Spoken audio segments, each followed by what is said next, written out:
G20 मुख्य विज्ञान सलाहकार गोलमेज सम्मेलन की पहली बैठक रामनगर उत्तराखंड में आयोजित की गई, जिसमें विज्ञान और प्रौद्योगिकी से जुड़े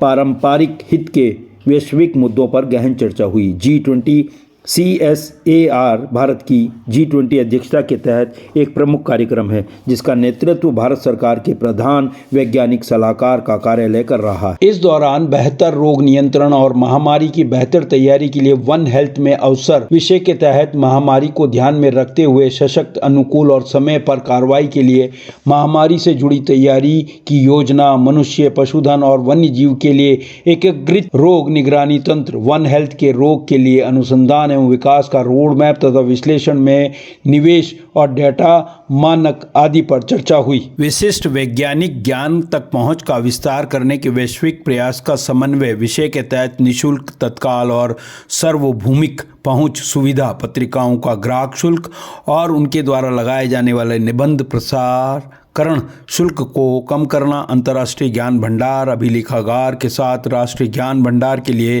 परस्पर संचालित लिंक की स्थापना और सार्वजनिक वित्तीय पोषित वैज्ञानिक अनुसंधान के ज्ञान आउटपुट को व्यापक रूप से उपलब्ध कराने के लिए खुली पहुंच का कार्यदेश आदि पर चर्चा की गई। विशिष्ट वैज्ञानिक ज्ञान तक पहुंच का विस्तार करने के वैश्विक प्रयास का समन्वय विषय के तहत निःशुल्क, तत्काल और सार्वभौमिक पहुंच सुविधा, पत्रिकाओं का ग्राहक शुल्क और उनके द्वारा लगाए जाने वाले निबंध प्रसारण शुल्क को कम करना, अंतर्राष्ट्रीय ज्ञान भंडार अभिलेखागार के साथ राष्ट्रीय ज्ञान भंडार के लिए परस्पर संचालित लिंक की स्थापना और सार्वजनिक वित्तीय पोषित वैज्ञानिक अनुसंधान के ज्ञान आउटपुट को व्यापक रूप से उपलब्ध कराने के लिए खुली पहुंच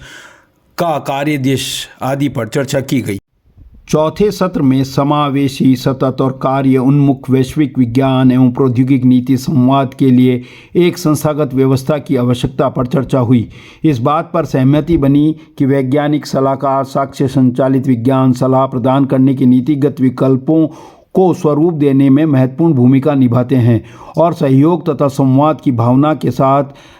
ये मुख्य विज्ञान सलाहकार की जिम्मेदारी है कि वह अंतर्राष्ट्रीय संवाद में सहयोग करे और इसमें शामिल हो, ताकि संपूर्ण वैज्ञानिक उद्यम को प्रभावित करने वाले वैश्विक मुद्दों का समाधान किया जा सके एवं विज्ञान और प्रौद्योगिकी सभी को लाभ प्रदान कर सके। पहला मुद्दा सबसे बड़ा ये था जो ह्यूमैनिटी इसको चैलेंज कर रहा है कि हम फ्यूचर पेंडेमिक्स को कैसे बचाएं, जिसमें ह्यूमन हेल्थ,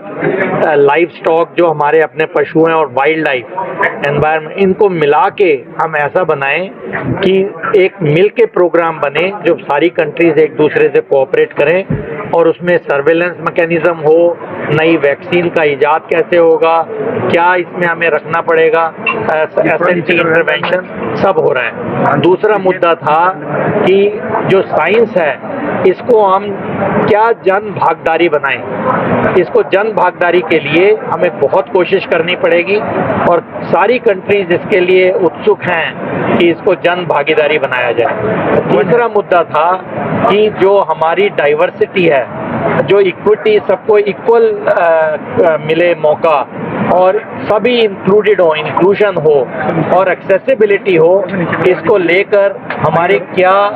पॉलिसी इश्यूज होने चाहिए। तो ये पॉलिसी इश्यूज भी आज डिस्कस हुए। और सबसे चौथा बात है कि जो साइंस पॉलिसी को हम क्यों अपने बीच में रखकर हमारे जो लीडरशिप तक अपनी आवाज़ पहुंचाएं सारे कंट्रीज, ताकि एक एसएनटी बेस्ड पॉलिसी डिसीजन एक हमारा नेचर बन जाए, एक हमारा स्वभाव बन जाए। बिल्कुल है, और क्लाइमेट चेंज और हेल्थ बहुत इंटर रिलेटेड है, इसको भी लेकर चर्चा हुई और ये बहुत ही अहम मुद्दा है। अब अगली अगस्त के एंड में एक मीटिंग रहेगी जो हम आपको एकदम अभी कुछ दिनों में अनाउंस कर देंगे अगस्त के एंड में, और उसमें इन सभी बातों को लेकर फाइनल जो चर्चा होगी उस पर हम क्या इश्यू